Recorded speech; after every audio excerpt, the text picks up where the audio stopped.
Anyway, good morning, everyone. Welcome to our June 4th, 2025 meeting of the Boise Airport Commission. May we please have roll call? Here.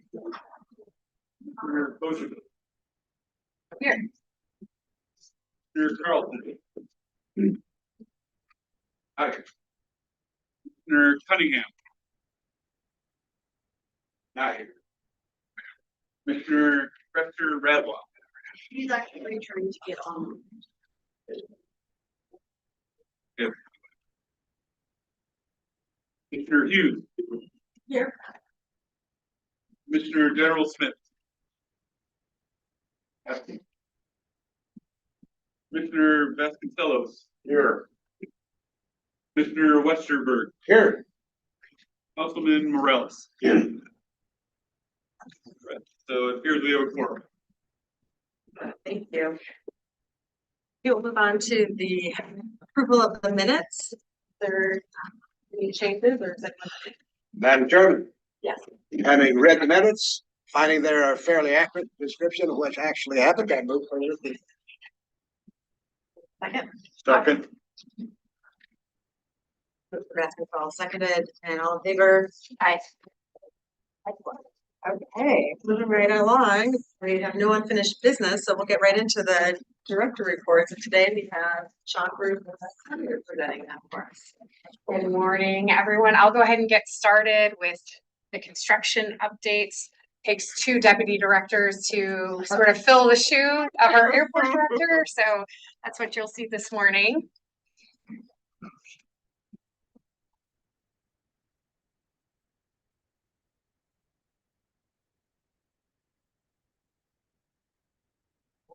All right, so we'll start with a concessions update. If you've traveled recently, hopefully you're starting to see more of our new concessions opening up. So most recently, the Sawtooth Essentials. These are both in Concourse B, actually. And then Travel Ease really get towards the end where we have all the larger aircraft coming in. It's more of like a vending machine type option. So you'll see a couple of photos there. Next, we'll be moving on. Treefort is the one that's outside security, just near the security checkpoint. We've got the Tap House, and then Waffle Me Up. That's in the kind of the central area of the food court. So those should be opening here in the next month and a half. And then we're going to get started on a few more areas. So you can see them listed there. The top three, they're at city permitting right now. Really kind of switching the focus now to the food court area. We've tried to keep a lot of that in place as long as possible. Now that we're getting some of these other areas opened up, we're going to have to within the food court area. So again, it's going to be some of this ebb and flow in terms of what's available as we work through this. So that's kind of the update when it comes to the concessions piece. Moving on to the consolidated rental car facility, that project's moving along on schedule. So we're just finishing the last concrete pour tomorrow with level 7. That's that shared level where a lot of the cars that are parked kind of external to the airport property here local will be able to park up on the 7th floor. So there should be quicker turnarounds in terms of kind of restocking the vehicles on all the floors. So that should happen finishing out tomorrow. And then we've got a topping off ceremony. We like to celebrate these milestones within the project. So we did one with the customer service building a month or two ago. So we'll be celebrating kind of that reaching that highest level of the parking garage portion of it. And just kind of some statistics there with to date, the number of cubic yards of concrete and tons of reinforcing steel. So it's obviously a pretty significant project. I think the other thing, just seeing that contrast from April to May, the progression we're making on that terminal connector walkway, really excited to see that take form. I think that's going to be kind of a signature piece, taking people from the baggage area out to the rental car. We're really excited about kind of the opportunities we're going to have internally to that portion of the facility. So we'll reveal more as that gets a little closer and more developed. Moving on to the Concourse Development and Terminal Improvements Program. A lot of movement here. May not seem like it from the outside, but I can tell you internally managing this program, there's a lot going on and it's occupying a lot of my time. So passenger boarding bridges, we did get the bids turned in and selected the lowest bidder. So we're going with Oshkosh Aerotech. So right now we'll kind of navigate the contract over the next month or so. That will go to city council for approval and then signed by the mayor this summer. So we'll get that underway for passenger boarding bridges. The airline technical rep, that was actually signed last night by city council, and Morales can affirm that. So we'll go to the mayor today. So it's, I think, the first time we've used an airline technical rep. So what they'll do is really kind of bring all the inputs in for the airlines and be one voice that will be part of our team. But being there to kind of help us navigate the needs of the airlines, the needs of the project, the needs of the airport, but being that sole representative for the airlines that are here at the airport. And then from a construction manager, we completed the interviews in May. Really great showing, 4 incredible nationally known firms. So really humbled and flattered that they're interested in the Boise airport. The city of Boise, they made it really tough for us, so much so that we haven't reached a decision yet. So we're meeting right after this meeting to meet as a panel and discuss it further with hopefully coming out with a notice of intent to award by the end of the week is the timeline of that right now. No issue with us still staying on the timeline of issuing the award of the contract in August through city council. So there's quick question. Yes. Who actually will make the decision? Will that be made by the administration and the city council on the Fair question. So we evaluate the firms, we make our recommendation to city council, then it will go to city council for approval. So they are the ones that approve our selection, and then the contract will be signed by them. But you make the initial. Yes, you will make the initial. Thanks. In terms of cost estimation, big effort going on right now. We took a little bit of a pause on the design so that we could dig in a little deeper. Recognizing we were getting a lot of options and ideas and concepts, but not necessarily knowing how that was going to sort of pencil out. So we've got 2 cost estimating firms that are working independently, kind of broken it down into 2 packages. So package A, we think really Concourse A. We also know that it's going to have to include the baggage handling system that will need updated, and then utility support for both of those systems. So that is one piece that's being estimated and a little bit deeper. And then at a higher level, looking at Concourse B, kind of from a potential replacement or reconstruction, and then any additional utilities and baggage support that might need to go with that. So they're working feverishly on that this early June, and then we have a workshop the 16th and 17th of June to, as an airport, look at the numbers out, get over the initial shock value of it, and then try to navigate what maybe stays in scope and what doesn't stay in scope. So that's where we're at from a cost estimating effort. And then, like I said, the design, we're really kind of focusing mostly on trying to narrow down kind of what that top level number is going to be. Moving on to some airfield projects. So we are expanding our de-ice apron. So that's really on the northeast corner of the airfield, kind of near Customs and Border Patrol. And what that's going to allow us to do is have 3 parking spots out there. Could potentially be used for remain overnight, but really to try to focus more of our de-icing efforts out on the northeast corner. So that project is underway. It's about halfway through, so we're hoping it'll open up kind of mid-end of July is how that's. So staying on schedule, it's going great. Concourse A apron, if you look out the window, you'll see lots of activity going on, building that first phase of our apron to support that, the eventual Concourse A.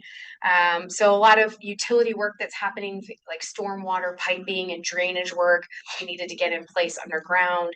Now putting like the soil, the base course, all of that material on top of it, preparing ourselves. So in the next week or 2, we'll begin doing actual laying concrete down. So pretty exciting. That's when it starts to become real. And you're like, okay, we actually are building an apron out here.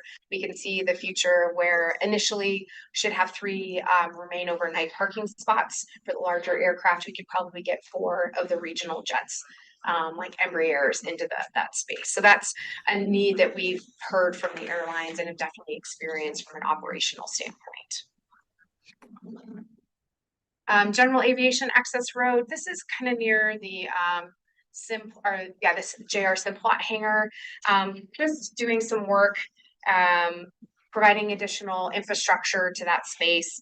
And it looks like it should open up at the end of this month. Snow fencing, those of us that drive in and park in E1 have probably watched this project going on over the last couple months. It's wrapping up. What this allows us to do, we've replaced the fence, so it's a 12-foot fence. So this will allow us to be able to stack snow higher come this winter. We've got that higher fence kind of from a security standpoint. It just gives us more capacity that way.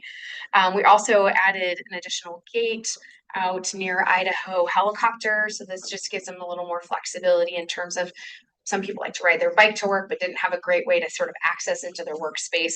So that's bringing that option up to them. Master plan, so we've awarded that contract. It's moving along. Kind of the next opportunity where all the calendars synced was for the 23rd of June. So that's when we're going to have our internal kickoff meeting. That will really set kind of the pace and the stage of the follow-on meeting. So I would expect probably in August we'll have a much better update for you of what the next 12 to 18 months looks like for the master plan and all of the inputs and opportunities for your involvement as well as public engagement on the master plan. We had an RFP come out yesterday for general aviation aeronautical development. You can kind of see it's on the southeast corner of our airfield, sort of over by where ITD hangar went up at SkyWest. There are two separate sites. Added together, it's about 5.5 acres.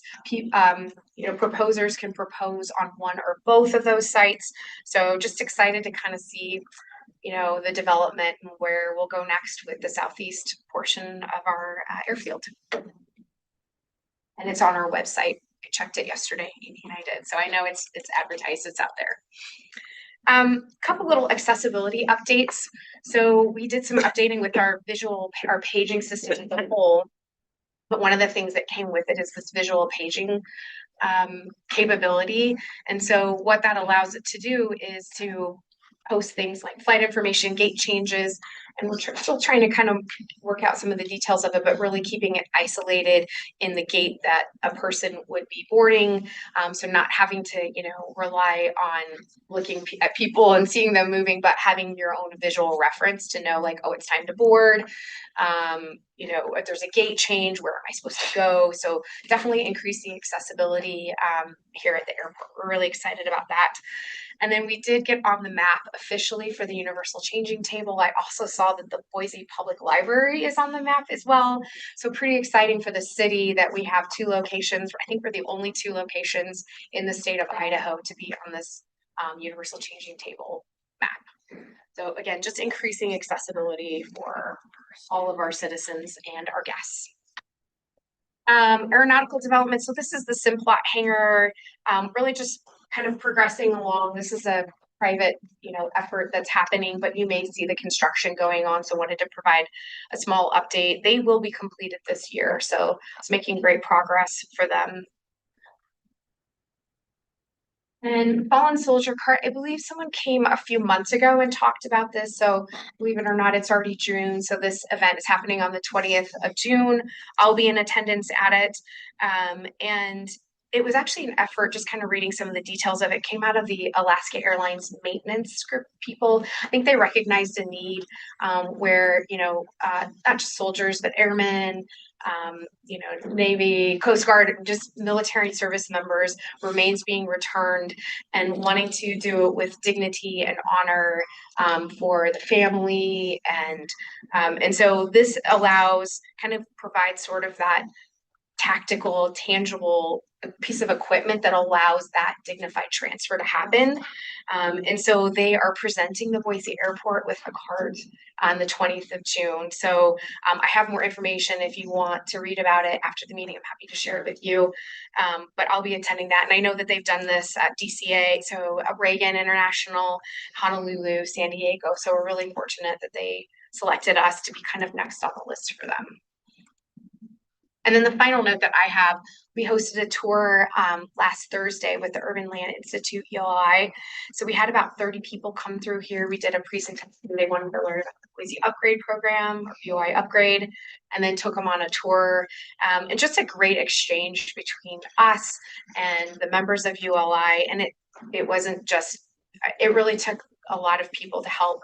One, because I lost my voice and I was supposed to be the presenter. So a lot of people had to step up and kind of fill in. So I really appreciate, I think there were at least 8 airport staff that were involved in that tour. And so we don't do it individually. So it takes a team to do it. So I think it was a great interaction and great opportunity with them. And that's it. I'll turn it over to Sean. Morning, members of the commission. Something I'm pretty excited about. We've been working on for a while. We reached an agreement with Turo, and that was approved by City Council. For those of you that are unaware of what Turo is, it's peer-to-peer car sharing, or simply put, it's an Airbnb for vehicles. Starting at the beginning of this month, Turo is approved to operate at the airport. The airport gets 10% of gross revenues associated with the rentals that occur on site. And those vehicles are allowed to park in any of our public parking facilities. The one thing that we are prohibiting at the Boise airport is transfers directly on the curb. So we reduce congestion on the curb. When those transfers occur, the passenger or the renter of the vehicle does pay parking fees as well when they exit. So not only do we get the 10% cut of gross revenue, but we also get the parking fee associated with the vehicle in our facility. Talking to many airports, they have said you'll be surprised about the amount of activity that occurs during that first month once you reach an agreement. So we're looking forward to seeing how the first month works out. And then Mother's Day, you maybe have seen Boise Nice mentioned in a couple commission meetings. And for those that are unaware, that's a nonprofit here in Boise. And their sole goal is to embrace the spirit of Boise and the culture of Boiseans and the friendly nature we have here. So they host events like this. So for Mother's Day, they gave away 375 flowers in just 30 minutes distributed to passengers. And a big thanks to 50 Flowers who provided those. So they handed out just a few more flowers than I did on Mother's Day, but just a great event that just enhances the passenger experience at the Boise airport. A couple promotions and new hires. Is Bryce here? No, he is not. Okay.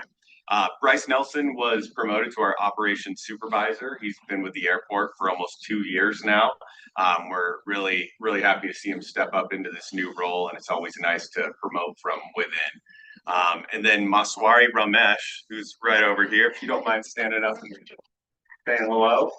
Hello everyone, my name is Maswari and I'm working with the engineering team as an intern for this summer.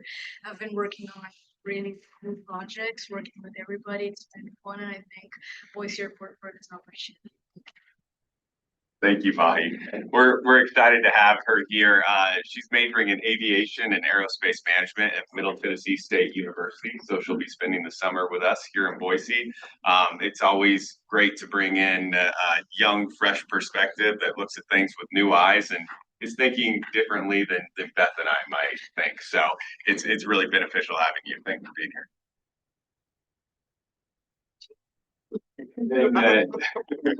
And then next week we'll be doing an employee appreciation event. This is citywide, so thanks to the mayor for putting this on each year.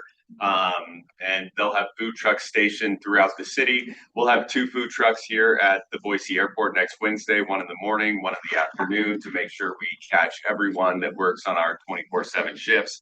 But during these events, we also like to celebrate individuals during their 5-year work anniversary. Some absolutely notable ones here. Amy Snyder, who's our business development manager, has been with the city for 30 years now, which is very, very impressive, Amy. It's always great to have you here.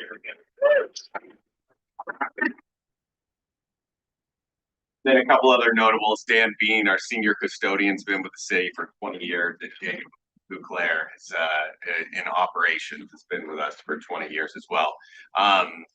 It takes this entire team to make this operation run so smoothly, and we're really fortunate that we have such a strong team and a great bond, and I just, I can't say enough about the people we get to work with. It's a stellar team out here, and this is just the proof is in the pudding with people sticking around this long.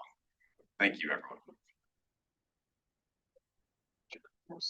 And if you've traveled lately and you've noticed that the airport's busy, you are correct. And our 2025 year-to-date total passengers are up 9% over 2024. I think it's safe to say at this point we might be passing that 5 million mark in total passengers this year. It's been a very busy year, and the April enplanements are up 8% over the previous month. So we expect to see that trend continue as we head into summer. We notice our parking facilities are full, and our concourses are quite full as well. Then moving into financials, some of the items you might notice, signatory airline landing fees, which are up 38%, and T&C revenue, which is up over 100%. Those are both related to contract adjustments and rate increases, but also the fact that passenger numbers are up substantially as well is part of this. So you'll see revenue overall is up 13% year over year. And then as we look at expenses, overall, same thing, 13% up year over year. Some of the bigger items you'll see are professional services. That's a larger increase because we're working with our contractor expenses for the BOI upgrade program. And then our R&M for structural, electrical, plumbing, that's associated with, we replaced the drinking fountains throughout the airport. The majority of them all have water bottle refill stations now as well, so increasing that amenity. And we also had to add glycol into our HVAC loop as well. And then chemicals is down 44%, and really that's kind of a timing thing. We didn't utilize as many chemicals as we thought this past winter, so we just had additional in stock and didn't have to order more. That wraps up our record. Parents or councilman have any questions? Thank you very much. Move on to commissioners' comments. Commissioner Westerberg. I have nothing to add. Commissioner Vasconcellos. Well, I had a workshop in Atlanta about a week ago, and getting there was fine, but then coming out of Atlanta, our aircraft was coming out of Newark, which is not a good thing, and it was 4 hours late. So we were supposed to leave at like 9:30 or something, and we left. I don't even know when it was, but it was after midnight, and we got to Boise about 2:15 a.m. and I thought the airport would be empty, but instead there were the people that were wanting to fly to Atlanta from Boise that were waiting at the gate, so they were going to take off at 2:30 or something like that. I mean, that their flight I think was supposed to leave at like 11:30, so that was kind of a long night. I have nothing. Yeah, I'll share a few comments. First, I'm not sure which universal changing table gets to claim the first on the map in Idaho, but if it's the Boise Library, I apologize. I did tip them off last month, but it was because of a lot of the great work that was being done by this team and Beth sharing this out over the time, and just really proud that the city of Boise gets to get a couple of those on the map first in Idaho, and hope that primes the pump. There may be others already out there too that need to get on there so that families and individuals can find this important resource.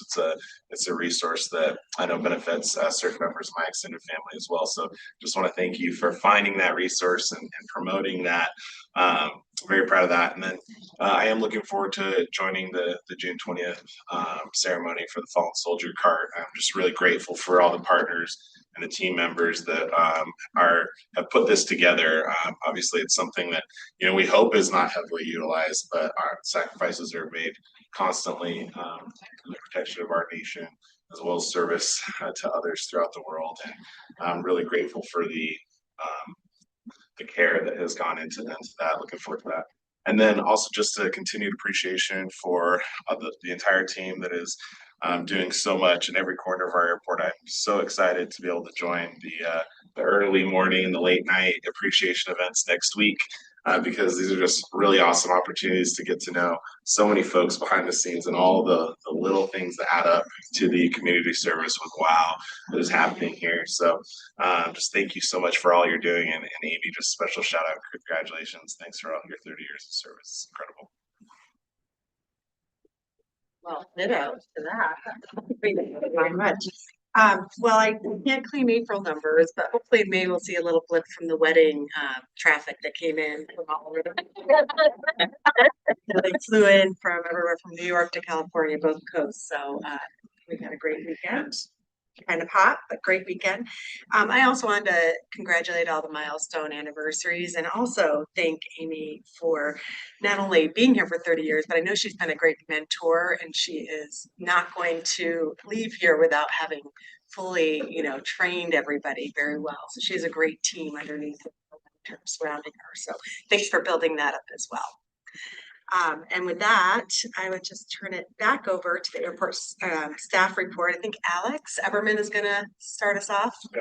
Good morning, all. I just wanted to introduce Jamie Daniel. She is our IT Business Relationship Manager. The latter part of December of 2022, the city created business relationship managers, and IT was assigned Jamie. And it's a phenomenal conduit between the airport as well as the city IT department. But we were even more fortunate to be assigned Jamie. She is an absolute rock star, and she's been spearheading the IT master plan, which she'll speak about today, as well as our common use passenger processing system that she will touch on today. So I just want to do a quick introduction. Jamie makes the role absolutely phenomenal, and she's made it streamlined here at the airport for IT. So without further ado, Jamie. That was a very warm introduction. It's been a fantastic partnership working with the airport. So I could say the same things about the crew that I get to work with every day. So thank you. Appreciate the time this morning. Just wanted to provide an update on our IT master plan efforts, what that looks like, and what you can expect coming out of it. There's been a lot of great work done over the past, I think we're hitting 11 months now, with the project just getting ready to kind of wrap up. So there you go, perfect. So what is an IT master plan? It's just like a master plan. It's a strategic alignment of where we want to head, making sure the technology can support the business and operational needs. So for us here in the aviation industry, that's making sure that we're aligning with what the overall airport strategy is. And it's also ensuring that we're kind of future proofing where we're headed with technology, with an eye towards constantly improving the passenger experience and then focusing on operational excellence as well. So that's really kind of what it is that an IT master plan seeks to do. Next slide, please. All right, so what was our project approach? So we did do an RFP to bring in an external consultant, the JW Group. They've been in the aviation industry for a number of years, providing a wide variety of consulting services. In this particular case, they're helping us develop a technology master plan and roadmap. It's focused on, again, like I said, the passenger journey, and then what can we do to optimize our operational efficiency. We have a small but mighty team here, as you know, and so really trying to ensure that our technology frees them up to do the good work that they need to do is really what we wanted to focus on with this master plan. So we had 5 major tasks to support that. We did a current state assessment and a future state assessment and definition. So those were a series of workshops where we had invited over 40 stakeholders from across the airport, central IT, our HR business partner, and we tried to get everybody together and we said, okay, what is the current state of technology at the Boise airport right now? And then in our future state assessment, we asked the question of where would we like to go? And we looked at some kind of future aviation technology trends to help support that. But a lot of that was talking through the team and saying, okay, we know that when we sat down and talked about the current state of what parking looks like, that there were some gaps. And so where do we want to focus on enhancing that over time? So from those 2 initial current state and future state workshops, we did a gap analysis with the airport leadership team where we had a very long list organized by kind of operational business unit or passenger journey that we were able to validate that those gaps were the ones that we wanted to work on. And then we wanted to talk about priority and urgency. And so that was coming out of that gap analysis is really what ends up building the master plan itself and the roadmap of where we're going. So from that, they provided some strategic initiatives, which we'll take a look at in just a second. And our kind of final end result will end up being a master plan that includes a project roadmap. So it'll have a good description of either the project or initiative, potential resources or funding needs involved in that. And it will also have a sequencing for us as far as timing. Now, this will be a living iterative document for us, which is, I was joking with the team when I started working with them in May, having them kick off this project at the same time was really a gift. A big part of my role here working with the airport is ensuring that our central IT team can support the direction that the airport is heading strategically. And so this master plan is really just a gift. So we'll use that to kind of map where we're going to focus our time and effort over the next 2, 3, 5 years, and then we'll grow and develop that as we need to. And it was, again, everything's been based on inputs that we've received from the staff here, whether it's the central IT team or the Boise airport team. Next slide, please. So we, like I said, we identified 4 strategic areas, and we don't need to cover all the details here, but if you have questions later, certainly let me know. Of those 4 strategic initiatives, the 2 on this slide, enhancing the passenger experience and enhancing employee and stakeholder experience. So the way that we look at these strategic initiatives is that there are business initiatives or goals related to improving these areas or enhancing these areas. And then what we do is we want to connect that with IT initiatives that support that. So that'll, again, ultimately end up becoming the basis for our IT master plan. So for the passenger experience, we're really looking at reducing friction as you move through the Boise airport with parking, with curb time, and then providing information that allows people to adjust real time. If there's, let's say it's spring break, a lot of parking issues going on, being able to get to the point where we can provide real-time information that helps direct them to, say, an open space or something along those lines. On the enhancing employee and stakeholder experience, a big thing that we're trying to do there is reduce the amount of manual work that the team has to do. Again, the small but mighty team, we want them to focus on the high value efforts that go into operating an airport and not the maniacal manual administrative type work. So our master plan will help us improve that. And then we're also data-driven decision-making is a huge part of where we want to head as well. And right now our various airport applications and data, we're just now starting to get that connected into a central data warehouse and then implement some data management tools to help with that. Next slide, please. The other 2 primary strategic initiatives coming out of that or coming out of this master plan will be providing operational excellence and then establishing an innovative culture. So the operational excellence, you can see there's a lot going on there. Essentially, if I could say one thing about that, I would say that we're improving our technology service delivery to enable what the airport would like to achieve. And again, our master plan is really focused on, we know, we just saw the slides, we know that the airport's growing, we know that that's likely not going to stop, and we know that there's going to be a new concourse and additional growth that's going to happen. And so our IT master plan really seeks to ensure that our technology is keeping pace with the growth opportunities that are going to come with that to help support the staff and the team here.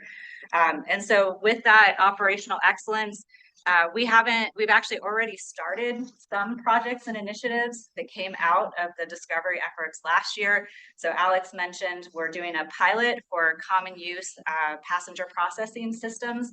So that would enable any airline to use any ticket counter or any gate. So giving maximum flexibility to the airport to be able to shift. So again, we're going to do a pilot for that. RFP will actually be going out hopefully this month, if not next month, to select a vendor to help us with that.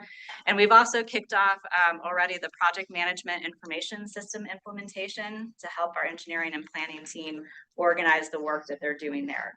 So we've already started establishing or jumping into some of these technologies that are really going to help support operational excellence over time. The innovation culture it's a small thing, but that's because it's something that we need to develop. So one of the kind of strategic priorities coming out of our master plan is making sure that we're able to establish an innovative approach to how we look at technology. If you look at the next slide, a part of our IT master plan did include a technology trends report that we received from JWG. And it really, the word map there kind of talks about all the buzzwords related to this, but there's a variety of trend or emerging trends in technology that, you know, sometimes by the time we get around to implementing, they're no longer innovative at that point. So we're hoping that establishing an innovative program here helps us keep abreast of these and see how we can implement these. Some of the things that we'll probably end up taking a look at. So artificial intelligence or AI, you can't really walk anywhere in the technology space anymore without hearing about how that can help enable some of the work we're doing. That has some great applications on predictive maintenance, helping with passenger flow, passenger personalization based on information we know. There's also a lot going on. The Internet of Things, that's a large word that's in that word map there, massively important to airports. So that's anything from how you track a bag through our baggage handling system to how planes are departing, or how passengers again are able to flow and move through an airport. Now, while we're the size we are, that doesn't seem like something that we need to look at too much. However, again, you look at our numbers and how we're growing, adding another concourse, and I think things like queue management and passenger flow are going to end up being key things that we'll want to look at in the future. And so hopefully, again, establishing that innovative program helps us stay connected to these trends and how other airports may be rolling them out so that we can try and benefit from that as well. There's some other cool things going on in this space. You may have seen them at other airports. So having the ability to do a self-service bag drop, you don't have to interact with anybody. You can walk up, print out your baggage tag, put it on can't even think of the word right now, and it goes ahead and goes through without ever having to talk to somebody, right? I saw that at a conference last year and it was kind of fascinating. So for some of the people who are kind of in and out of airports a lot, having that flexibility to be able to come in and take care of everything self-service could be a positive there. So a big part of what we're looking at is, again, how do we stay not just current, but how do we also evaluate what makes the most sense for the Boise airport? And so coming out of this master plan, a big part of that will be that innovative program that we'll take a look at. Next slide, please. So in order to support what the airport would like to do, one of the major things that we did as a part of the IT master plan is we assessed our maturity as an IT organization. Again, the airport can only go as far as we can help get them there. Like Alex mentioned, the business relationship manager position is new to the city, but it's one of the kind of the key strategic toggles that we're hoping to use to help really elevate our IT department through those maturity levels. So right now, going through our assessment, we would rate ourselves as a trusted operator. So we definitely make sure that what the airport needs is being fulfilled. We have functional applications that are secure, that are kept current, and we have reliable data quality, but we haven't quite gotten to that level where we are a full business partner, where the airport is saying, here's where we're going. And IT says, yes, we know, because we've been right there along there with you and we're prepared to get to that next step. So that's really that next maturity level that we'd like to try and hit as early as next year. It's ambitious, but our IT master plan has a number of initiatives around the IT team and some improvements we can work on that I think are really going to enable us to start meeting that goal of trying to increase our maturity there. Next slide, please. Again, a lot of text here, but you can take a look at it later. So one of the other key pieces we got along with the strategic initiatives is a SWOT analysis of, again, what are our strengths, where are our weaknesses, what are our opportunities and threats. And our master plan reflects a great deal of our opportunities and weaknesses as well. So again, on the IT side, a lot of the things for us are maturity. So establishing technology governance, having a data strategy for the airport, knowing who's on first, I would say, or even giving the airport team the ability to self-serve information so that it's not constantly requiring a call to IT or an email to ask for a status update. That's one of our bigger challenges at the moment. So the SWOT analysis, again, feeds into what ultimately ends up becoming the master plan and specific projects and initiatives. And again, this will be living as well. In my opinion, we should review this annually as an IT and airport team and say, where are we at? Where have we evolved from? And what are, as we address some of our current weaknesses or threats, how is that then making opportunities for new ones to come in? So again, it's iterative. This isn't meant to be a plan that sits on the shelf. It'll be living, breathing, and we'll be updating it as we go. All right, so what is left for the IT master plan? So we got them back feedback on the strategic initiatives, so they will finalize that. And I know from talking to them this week that they're actually in the process of drafting the official master plan, roadmap, and project plan that will go with that. So those should be delivered this month, hopefully with an executive presentation at some time in the next month and a half, depending on availability. So we're just nearing the end. I cannot wait to get my hands on the actual report itself and the plan with dates so we can start doing some serious planning around that, but that's what is left. And then last slide, please. So again, just in summary, I do want to just highlight the fact that we have had amazing engagement from the airport staff here. They have really made this successful. So even though it says IT at the beginning of it, this is the Boise Airport's technology plan, and so that's reflected in this. We've had great engagement from the team, a lot of good information that they've provided so that we can build a good plan, and it's really helped us develop a plan that's, again, focused on enhancing passenger experience and operational excellence. So looking forward to seeing how we can take this plan and then help set the airport up for success now and in the future. Thank you. Any questions for? I'm sure I have a question. Yeah. This is awesome. IT gets done, IT doesn't get happen first. With the master plan, once it is adopted, how is funding then appropriated? Yeah, so I would defer to my airport colleagues for the specifics on that, but once we actually have the plan, then we can sit down as a team and start prioritizing and figuring out what comes next. I know that when it comes to some of the new technologies we've been looking at, we're looking for opportunities to bundle that with the Concourse A design and construction, because that's a great opportunity to start adding in new technology as a part of that. I don't know, Beth, if there's anything else to say about. I think maybe just to add on to that, just taking a larger step back, prioritizing projects in general at the airport is something that we are developing more governance and a process for how we're going to do that. So I would see IT projects kind of nesting into that exact same process, looking at probably bringing the deputy directors together to prioritize, and then taking that to the airport director for approval. And then we can brief it here at the commission to say, hey, here's our top 10 list of projects that we're tackling for each fiscal year.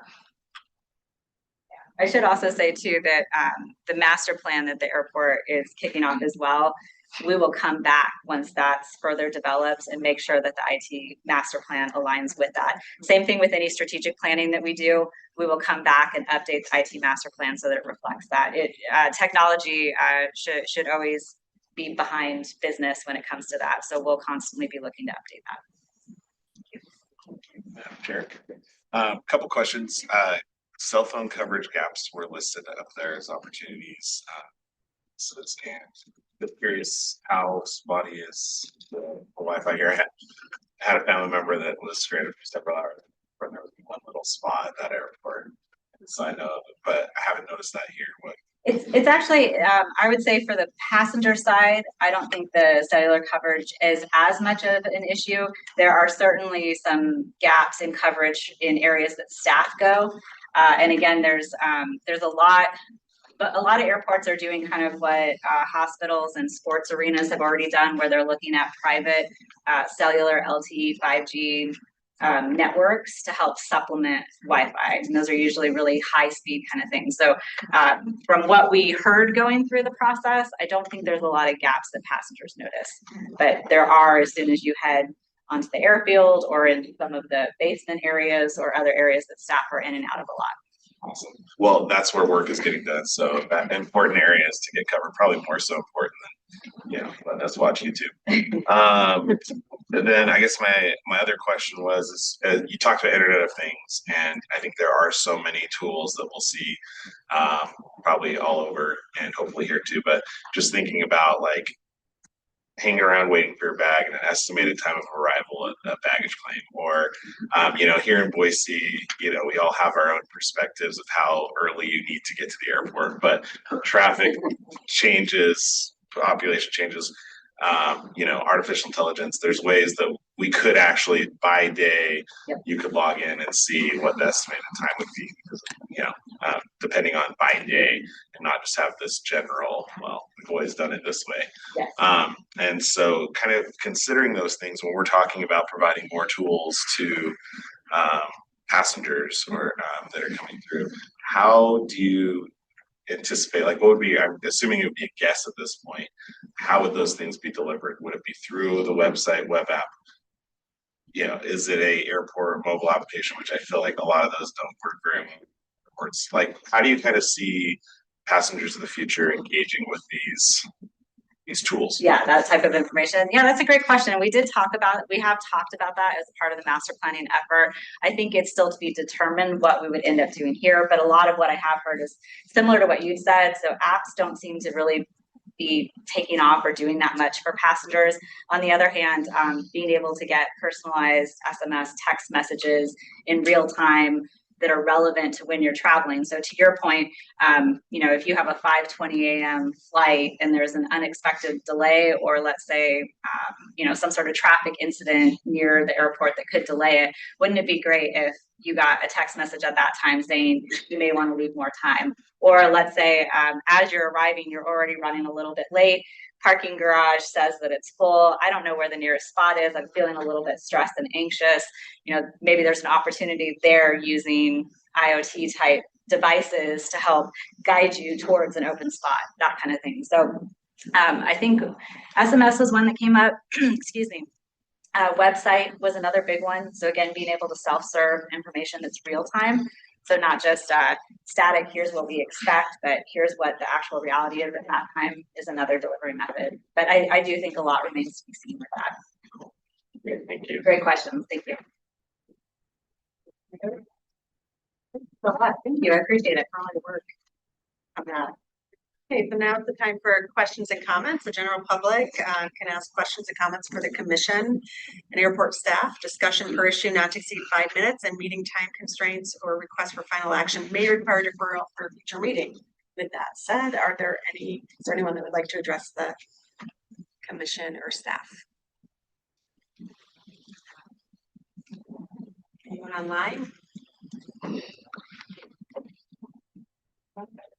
No. Just 19. Okay. Well, take a motion to adjourn. Move to adjourn. Second. Second. All in favor? Meeting adjourned. Thank you.